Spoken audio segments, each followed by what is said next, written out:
ఇక్కడికి వచ్చేలకు నిన్న జరిగినది అటు అవినాష్ రెడ్డి కానీ రామసుబ్బారెడ్డి కానీ ధర్నా చేసినారు. మొన్న రైతు ధర్నా పాటు స్టేట్మెంట్లు ఇచ్చారు. మేమేదో మా దేవుడి స్వగ్రామంలో విఆర్ఓలను బంధించినట్టు, పులివెందులలో వేముల మండల హెడ్ క్వార్టర్లో విఆర్ఓలను బంధించినట్టు. ఏమన్నా మా రెండు ప్రాంతాలు వేముల కానీ దేవుడి కానీ ఏమన్నా బంకర్లో కనపడకుండా ఏమైనా ఉన్నాయా? నువ్వు ఎంపీవి, అతను ఎమ్మెల్సీ, రావచ్చు కదా. సైన్యం ఉంది కదా, మీకు సైన్యంతో రావచ్చు కదా, మీ అందరినీ తోడుకొని రావచ్చు కదా, ప్రెస్ వాళ్ళని తోడుకొని. ఆయనేమో జగన్ రెడ్డి ఎలక్షన్ బాయ్కాట్ అంటాడు, మేము ఎలక్షన్ జరపాలంటాడు. మీలో మీకే సఖ్యత లేదు, మీకేమన్నా విభేదాలు ఉన్నాయా? వాళ్ళ బాస్ మాట వీలేం లేదా, ఇలా మాట ఆ బాస్కి లేదా? మాకు డౌటు. బాస్ కంట్రోల్ ఏమన్నా అన్ని చోట్ల రాజీనామాలు పెట్టినట్టు వీళ్ళు కూడా బాస్ మాట తప్పి రేపేమన్నా ఆ పార్టీకి దూరం అవుతారా? విఆర్ఓలు ఏమన్నా చిన్న పిల్లల ఏమన్నా ఇంకా యూత్ ఏమన్నా విఆర్ఓ స్థాయికి వచ్చారంటే అందరి వయసు యావరేజ్ 40 ఏళ్ళకు పైగా ఉంది. 5 ఏళ్ళ నుంచి ఎలక్షన్ ఎందుకు జరపలే? ఈ నీటి సంఘాలు మీ హయాంలో కట్టుకునేదానికి అవకాశం లేదా? యాక్చువల్గా 5వ తేదీ పోలింగ్ జరగాల, అది వాయిదా పడి వానల కాలంగా నిన్న 14వ తేదీ జరిగింది. అంటే ఈ టైం లేదా మీకు? అంటే రైలు ప్లాట్ఫామ్ మీద దాటిపోయినప్పుడు పరిగెత్తా బ్యాగ్ వేసుకొని వచ్చినట్టుంది. ఎవరన్నా మీరు డబ్బులు కడితే తీసుకోనట్టు రుజువు చేయగలరా? మా విఆర్ఓలు ఎవరని, ఎందుకు విఆర్ఓల మీద నిందలు మోపుతారు? పోలింగ్ ఏర్పాట్లు వాళ్ళకు లేవా? వాళ్ళు గడువు ఇచ్చిన ప్రకారం వాళ్ళు డబ్బులు తీసుకొని ఇంటింటికి తిరిగినారు నెలపాటు. అయ్యా మీరు నీటి సంఘం ఎలక్షన్లు వస్తున్నాయి, మీ బాకీలు కట్టండి. పోటీదారులు బాకీలు కట్టాలా? ఓటర్లు అయితే బాకీలు కట్టాలి చెప్పలే.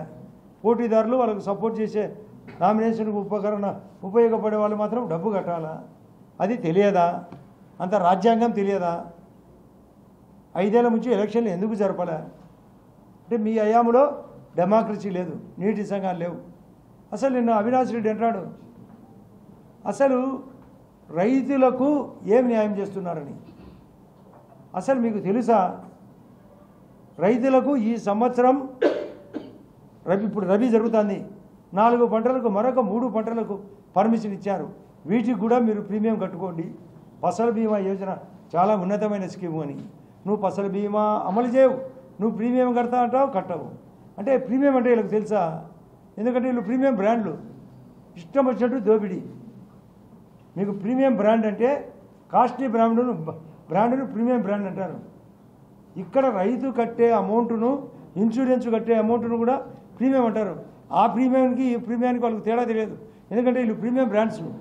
ఇష్టం వచ్చేట్టు లక్షల కోట్లు జగన్ రెడ్డి ఎత్తే, అవినాష్ రెడ్డి కోటి ఎత్తే, రామసుబ్బారెడ్డి ఇంటి ముందర టెంపుల్లో social welfare residential junior college పెట్టుకొని నేను పోతే నా మీద దాడి చేసినారు 2006లో. అదే కాకుండా తన ఇంటి పక్కన బీసీ హాస్టల్ ఉంది, రామసుబ్బారెడ్డి ఇంటి పక్కన 30 గజాల్లో, అంటే 100 అడుగుల్లో. కనీసం పాపాన పట్టించుకోలే. నేను ఇప్పుడు వస్తానే 32 లక్షల రూపాయలు శాంక్షన్ చేపించుకుంటే తన శ్రీనివాసరెడ్డి టెండర్దారుడు అడిగినాడు, క్వాలిటీ చేయి, నిష్టం వచ్చేట్టు రామసుబ్బారెడ్డి మాదిరి తప్పు చేయకని ఆ శ్రీనివాసరెడ్డికి సలహా ఇప్పించినాను. తెలియదా? అరే హాస్టల్లో ఉండే పేదోళ్ళు, స్కూల్లో చదివే మామూలుగా గవర్నమెంట్ స్కూల్లో చదివే వాళ్ళు 90% పేదోళ్ళు, 10% అంత ఇంత డబ్బులు ఉండేవాళ్ళు. ఎందుకు మిగతా వాళ్ళంతా ప్రైవేట్ స్కూళ్ళకు పోతున్నారు. అది తెలియదా? నీ ఇంటి ముందర ఉండేటే తెలియవా నీకు? నువ్వు మంత్రిగా పనిచేసినావు రామసుబ్బారెడ్డి గారు, నీకు డబ్బు ముందు కట్టాలని తెలియదా? విఆర్ఓలను దేవుల్లో బంధించినట్టు నువ్వు మీ బాసు, ఆయనేమో ఎలక్షన్ వద్దంటాడు. ఒకరి మాట ఒకరు వినరు, సార్థకత లేదు, ధర్మం అంటే తెలియదు. నిన్న ఎలక్షన్లలో మేమేదో ఒక సామెత ఉంది, ఉప్పు అంటానే ఉలిక్కి పడ్డామని. ఎలక్షన్లు అంటానే ఉనుకు, ఎందుకంటే 11 సీట్లకు పరిమితం కాబట్టి. ఇవి రావని తెలిసే ఈ నాటకం. ఎట్టా గెలవమని తెలిసి ఆయనేమో తాడేపల్లి కింగు ఎలక్షన్లు వద్దంటాడు, ఈ పులివెందుల కింగ్ ఏమో ఎలక్షన్లు కావాలంటాడు. చల్లగా కదలడు, రామసుబ్బారెడ్డి చల్లగా కదలడు.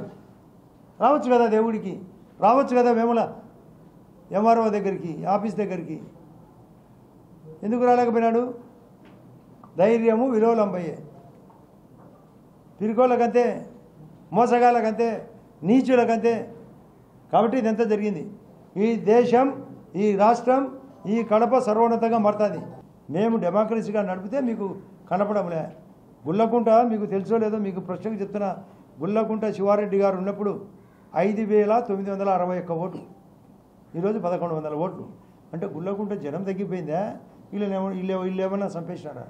దొంగ ఓట్లు ఎక్కించుకొని, హాస్టల్ని ఆక్రమించుకొని, ఇంటి ముందర చెన్నకేశ్వర స్వామి టెంపుల్లో హాస్టల్ పెట్టి, కోడిగుడ్లు అక్కడ మహిళలకు కోడిగుడ్లు పెట్టి, అమ్మాయిలు మెచ్యూర్ అయితే వాళ్ళ బట్టలు దేవలంలో ఆరబెట్టేదిగా చేసి ఇన్ని దరిద్రం చేసినారు రామసుబ్బారెడ్డి గారు.